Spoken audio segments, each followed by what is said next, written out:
जी हाँ दोस्तों, पश्चिम बंगाल की सभी 294 सीटों के लिए नए आंकड़े सामने आ चुके हैं, क्योंकि पश्चिम बंगाल के लिए आधा चुनाव जो है वो खत्म हो गया है। ऐसे में अब किसका पलड़ा भारी नजर आ रहा है, क्योंकि पश्चिम बंगाल में जिस प्रकार का माहौल बना हुआ है और जिस प्रकार का यहां पर अब दावे किए जा रहे हैं, नरेंद्र मोदी जी का दावा तो यह है कि 200 प्लस सीटें बीजेपी इस चुनाव में जीत पाएगी या नहीं, इसको लेकर क्या आंकड़े निकल कर आ रहे हैं। क्योंकि नरेंद्र मोदी जी ने यहां पर साफ कहा है कि पश्चिम बंगाल के लिए जो वोटर्स हैं, कहीं ना कहीं 70% वोटर्स बीजेपी के साथ दिखाई दिए हैं। लेकिन पश्चिम बंगाल के लिए असल क्या आंकड़े निकल कर आ रहे हैं, आखिर 2021 में किसकी बनने वाली है सरकार, क्या बीजेपी की वापसी या फिर बरकरार रहेगी टीएमसी की सरकार, इसको लेकर आपको सभी 294 सीटों पर नए आंकड़े सामने आ चुके हैं। लेकिन 2000 लोकसभा चुनाव 2019 के दम पर बीजेपी दावा कर रही है कि इस बार उनकी सरकार बनने वाली है। लेकिन कुछ और आंकड़े आपको दिखाते हैं। 1991 में बीजेपी को लोकसभा चुनाव में 11% वोट शेयर मिला, जबकि 1996 में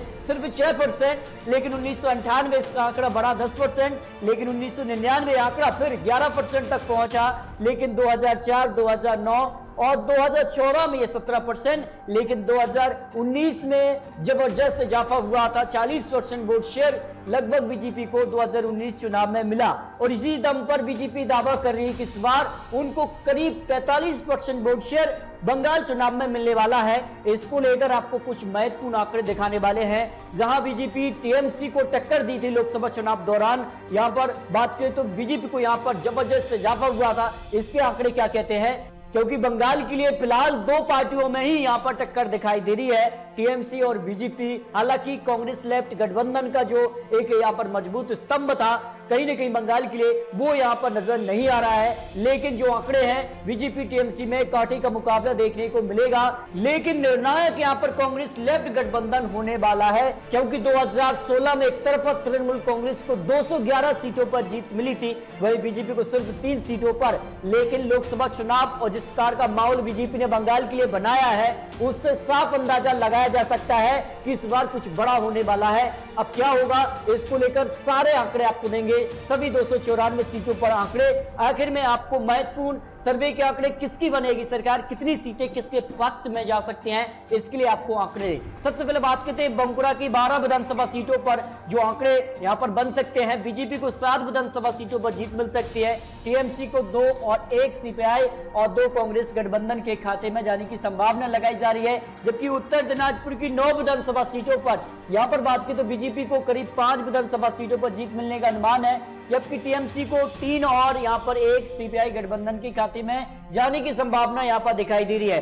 कुंज बिहार जो कि 9 विधानसभा सीटें यहां से आती हैं, और यहां के आंकड़ों की बात करें तो बीजेपी के खाते में 3 विधानसभा सीटों पर जीत मिलने का अनुमान है, जबकि टीएमसी को 5 विधानसभा सीटों पर जीत मिलने का अनुमान है। जिस प्रकार का माहौल बना हुआ बंगाल के लिए, करीब 4 चरणों का मतदान समाप्त हो चुका है। ऐसे में अब कहीं ना कहीं आधा चुनाव इसे माना जा रहा है। ऐसे में किसका पलड़ा भारी नजर आ रहा है, क्योंकि बीजेपी और यहां पर कह सकते हैं कि नरेंद्र मोदी जी और अमित शाह ने ऐलान कर दिया है कि बीजेपी 100 आंकड़ा पार कर चुकी है। ऐसे में क्या आंकड़े बन सकते हैं, करीब कोलकाता की 11 विधानसभा सीटों पर आंकड़े हैं कि बीजेपी को 5-6 पर, टीएमसी को यहां पर जीत मिलने का अनुमान लगाया जा रहा है। दार्जिलिंग की 6 विधानसभा सीटों में से बीजेपी को 4, जबकि टीएमसी को 2 सीटों पर जीत मिलने का अनुमान लगाया जा रहा है। और यहां पर बात करें तो नादिया की 17 विधानसभा सीटों के लिए 8 विधानसभा सीटों पर बीजेपी को जीत मिलने का अनुमान है, जबकि 7 विधानसभा सीटों पर टीएमसी और 1 गठबंधन के खाते में जाने की संभावना लगाई जा रही है।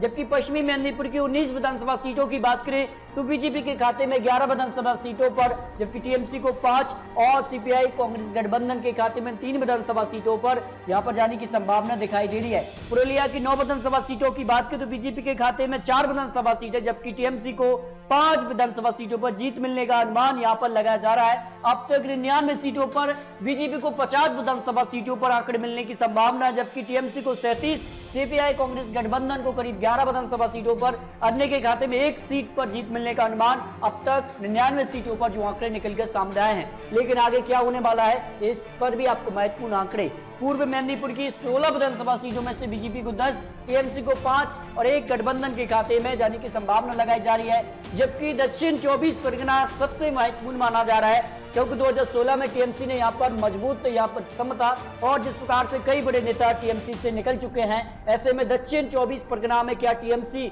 अपना 2016 का आंकड़ा दोहरा पाएगी या नहीं। आंकड़े कहते हैं कि 18 पर बीजेपी और 12 पर टीएमसी और सीपीआई कांग्रेस गठबंधन को एक सीट जाने की संभावना है। दक्षिण जो कि यहाँ पर टीएमसी का मजबूत गढ़ है, उसमें भी बीजेपी जीतने में सफल दिखाई दे रही है। यहाँ पर बात करें बीरभूम की 11 विधानसभा सीटों में से बीजेपी को 4 जबकि टीएमसी को 7 विधानसभा सीटों पर जीत मिलने का अनुमान लगाया जा रहा है। इसके अलावा मालदा की 12 विधानसभा सीटों में बात करें तो 3 विधानसभा सीटों पर बीजेपी को जबकि टीएमसी को 7 विधानसभा सीटें, कांग्रेस गठबंधन को 2 विधानसभा सीटों पर जीत मिलने का अनुमान लगाया जा रहा है। 169 सीटों में अगर आंकड़ों की बात करें तो बीजेपी को 85 और टीएमसी को 68, जबकि कांग्रेस सीपीआई गठबंधन को 15 विधानसभा सीटें और अन्य के खाते में 1 विधानसभा सीट पर जीत मिलने का अनुमान यहां पर बड़े एक्सपर्ट ने लगाए, क्योंकि काफी महत्वपूर्ण आंकड़े आपको देने वाले हैं। इसके अलावा मुर्शिदाबाद 22 विधानसभा सीटों में बीजेपी को 12 जबकि टीएमसी को 8, जबकि कांग्रेस सीपीआई गठबंधन के खाते में 2 विधानसभा सीटों पर जीत मिलने का अनुमान लगाया जा रहा है। जबकि वर्तमान की 12 विधानसभा सीटों में बीजेपी को 4 जबकि टीएमसी को 5, सीपीआई कांग्रेस गठबंधन के खाते में 3 विधानसभा सीटों पर जीत मिलने का अनुमान लगाया जा रहा है। अब तक 203 विधानसभा सीटों में बीजेपी को 101 और टीएमसी को 81, सीपीआई कांग्रेस गठबंधन को करीब 20 विधानसभा सीटों पर जीत मिलने का अनुमान लगाया जा रहा है। यानी बीजेपी का जो यहाँ पर दाव है कहीं ना कहीं वो यहाँ पर दिखाई दे रहा है। इसके अलावा हावड़ा की 16 विधानसभा सीटों में से बीजेपी को करीब 10 विधानसभा सीटों पर जीत मिलने का अनुमान है, जबकि टीएमसी को 6 सीटों पर यहाँ पर जीत मिलने का अनुमान लगाया जा रहा है। इसके अलावा उंगली की 18 विधानसभा सीटें काफी महत्वपूर्ण मानी जा रही हैं और ये निर्णायक यहाँ पर हो सकती है। बीजेपी को यहाँ पर 7 जबकि टीएमसी को 10 विधानसभा सीटों पर जीत मिलने का अनुमान है। सीपीआईएम को भी 1 सीट पर जीत मिलने का अनुमान लगाया जा रहा है। जबकि पश्चिमी बर्धमान की 13 विधानसभा सीटों में बात करें तो बीजेपी को 8, टीएमसी को 4, एक गठबंधन के खाते में जाने की संभावना दिखाई दे रही है। यानी 250 विधानसभा सीटों को जो आंकड़े हैं उनमें बीजेपी को 126 जबकि टीएमसी 101, सीपीआई कांग्रेस गठबंधन को करीब 22 विधानसभा सीटों पर जीत मिलने का अनुमान लगाया जा रहा है। यानी पश्चिम बंगाल में बड़ा उलटफेर हो सकता है जो आंकड़े निकल कर आए हैं। दक्षिण दिनाजपुर की 6 विधानसभा सीटों में बात करें तो 3 बीजेपी और 2 यहाँ पर टीएमसी के खाते में जाने की संभावना यहाँ पर दिखाई दे रही है। एक यहाँ पर कांग्रेस गठबंधन के खाते में, जबकि अलीराजपुर की 5 विधानसभा सीटों में बीजेपी को 2 और यहाँ पर 1 सीट यहाँ पर कांग्रेस गठबंधन के खाते में और 3 विधानसभा सीटें यहाँ पर टीएमसी के खाते में जाने की संभावना दिखाई गई है। अब देखिए सबसे महत्वपूर्ण माना जा रहा है उत्तर 24 परगना, जो कि काफी महत्वपूर्ण है, जिस कार्ड से यहाँ पर 2016 में टीएमसी को यहाँ पर नुकसान हुआ था और यहाँ पर बात करें तो काफी कुछ यहाँ पर टीएमसी को यहाँ पर कम सीटें मिली थी 2016 के अंदर। लेकिन यहाँ पर बीजेपी ने दावा कर दिया कि इस बार बीजेपी कुछ बड़ा करने वाली है। क्लीन स्वीप का यहाँ पर आंकड़ा लेकर बीजेपी चल रही है। उत्तर 24 परगना की 33 विधानसभा सीटें आती हैं, वो ये तय करेंगी बंगाल में आखिर किसका मुख्यमंत्री बनने वाला है। आंकड़े कहते हैं कि बीजेपी को 21 विधानसभा सीटों पर जीत मिलने का अनुमान है, जबकि टीएमसी को 9 विधानसभा सीटें और सीपीआई कांग्रेस गठबंधन के खाते में करीब 2 विधानसभा सीटों पर जीत मिलने का अनुमान लगाया जा रहा है। और ऐसे में अगर सारे आंकड़ों की बात करें तो इसमें बीजेपी को 153 विधानसभा सीटों पर जीत मिलने का अनुमान एक्सपर्ट ने लगाया। जो बड़े एक्सपर्ट है उन्होंने 294 सीटों पर नए आंकड़े दिए हैं, जिसमें बीजेपी को 153 सीटों पर जीत मिलने का अनुमान है, जबकि टीएमसी को करीब 112 विधानसभा सीटों पर जीत मिलने का अनुमान लगाया जा रहा है। क्योंकि पश्चिम बंगाल की जनता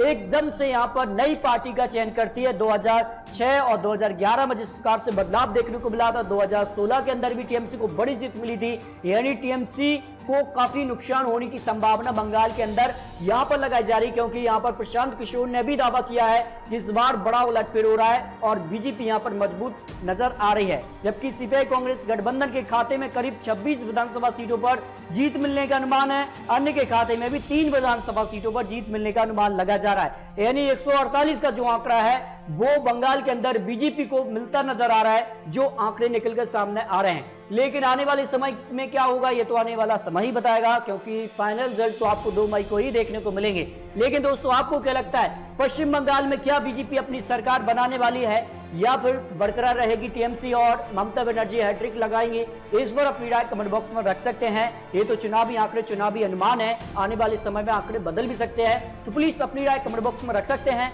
और इसी प्रकार की लेटेस्ट और महत्वपूर्ण जानकारी पाने के लिए अगर आपने चैनल को सब्सक्राइब नहीं किया है तो प्लीज अभी चैनल को सब्सक्राइब कीजिए, क्योंकि काफी महत्वपूर्ण जानकारी और भी राज्यों के लिए आपको देने वाले हैं। तो मिलते हैं दोस्तों और सटीक जानकारी के साथ, तब तक के लिए जय हिंद, जय भारत।